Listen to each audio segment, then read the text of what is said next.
The life and works of Heraclitus. Heraclitus is a Greek philosopher of the late 6th century BCE.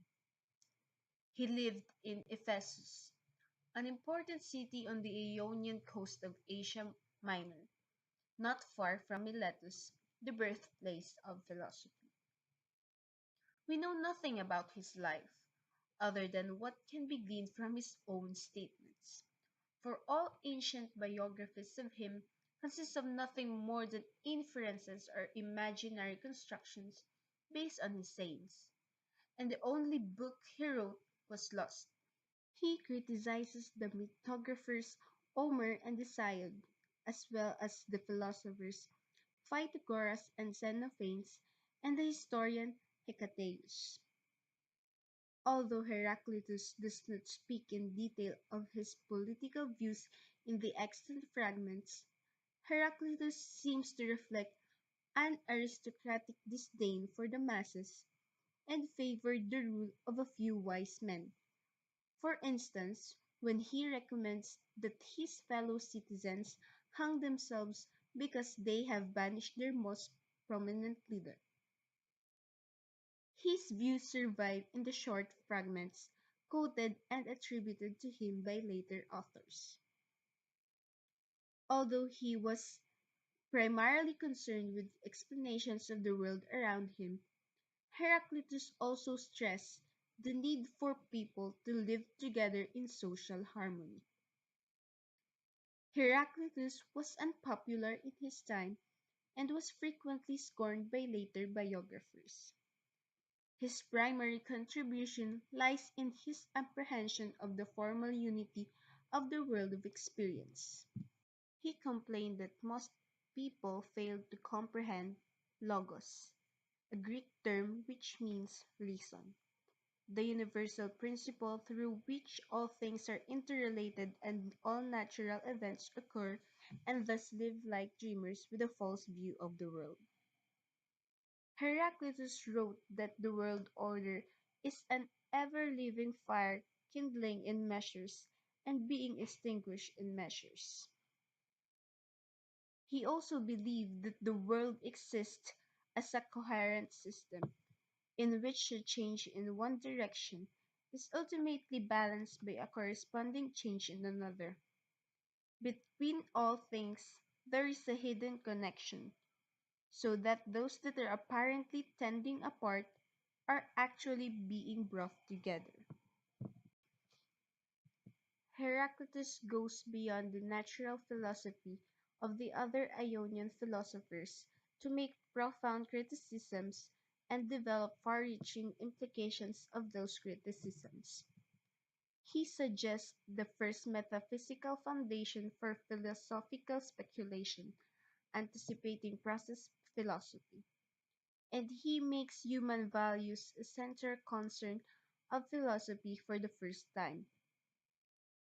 His aphoristic manner of expression and his manner of propounding general truths through concrete examples remained unique.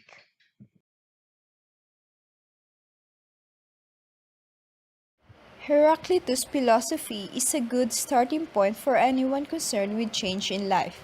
Heraclitus said that life is like a river.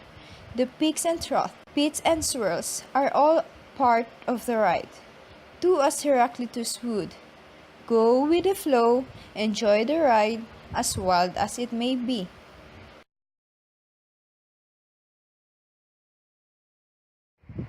Contributions of Heraclitus.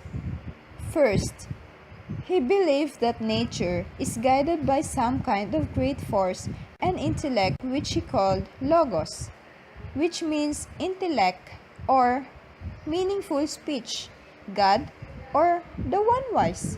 Second, everything flows, he said. Everything changes and nothing remains still. Third, he found antithesis very important. Without evil, there would be no good. Harmony is contrast. Lastly, element is fire. He thought that fire have mystical fire. It is alive and change things. So he teach that far is changed for anything and anything is changed for far, such as money in business.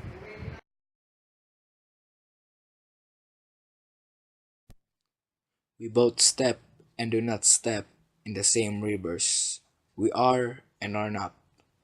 Ever newer waters flow on those who step into the same rivers.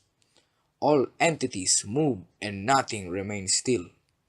All this philosophy that Heraclitus created is somewhat connected in one specific subject called change. Change is something that leads us to our real self. All of us experience change in our lives.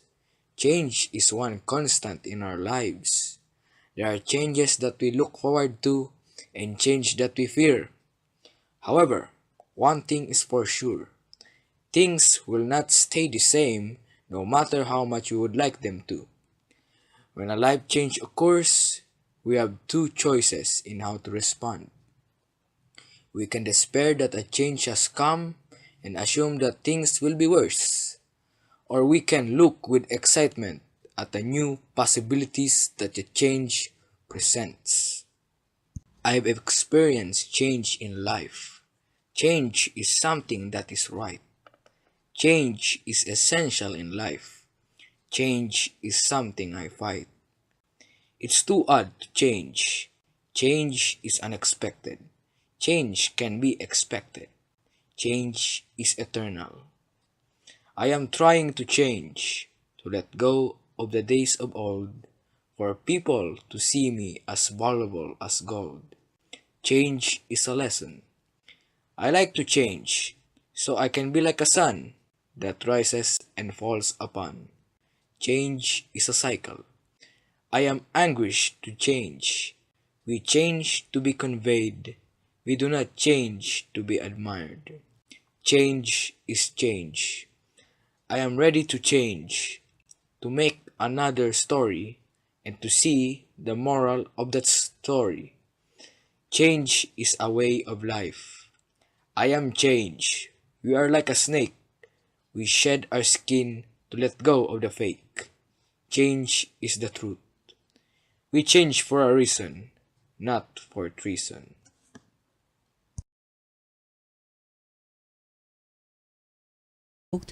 Heraclitus is not known to have students. His writings seems to have been influential from an early time. He may have provoked Parmenides to develop a contrasting philosophy, although their views have much more in common than is generally recognized. Heraclitus goes beyond the natural philosophy of the other Ionian philosophers to make profound criticisms and develop far-reaching implications of those criticisms.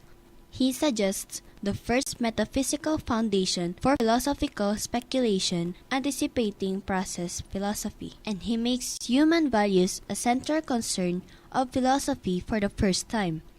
His aphoristic manner of expression and his manner of propounding general truths through concrete examples remained unique.